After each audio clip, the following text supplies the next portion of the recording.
नमस्कार। आज हमारी कहानी का शीर्षक है मनुष्य की कीमत। लोहे की दुकान में अपने पिता के साथ काम कर रहे एक बालक ने अचानक ही अपने पिता से पूछा, पिताजी, इस दुनिया में मनुष्य की क्या कीमत होती है? पिताजी एक छोटे से बच्चे से ऐसा गंभीर सवाल सुनकर हैरान रह गए। फिर वे बोले, बेटे, एक मनुष्य की कीमत आंकना बहुत मुश्किल है, वो तो अनमोल है। बालक, क्या सभी उतने ही कीमती और महत्वपूर्ण हैं? पिताजी, हाँ बेटे।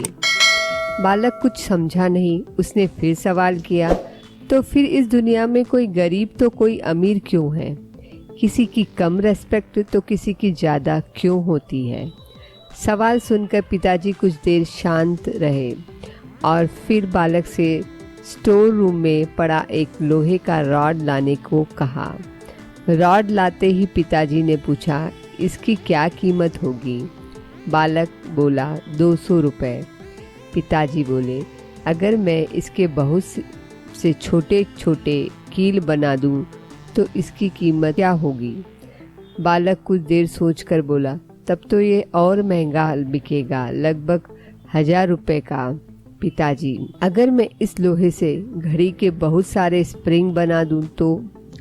बालक कुछ देर गणना करता रहा और एकदम से उत्साहित होकर बोला, तब तो इसकी कीमत बहुत ज़्यादा हो जाएगी। फिर पिताजी उसे समझाते हुए बोले, ठीक इसी तरह मनुष्य की कीमत इसमें नहीं है कि अभी वो क्या है, बल्कि इसमें है कि वो अपने आप को क्या बना सकता है।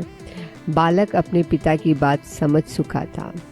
दोस्तों, जितना जितना हम अपनी योग्यता को विकसित करेंगे, उतने ही हम योग्य बनते जाएंगे।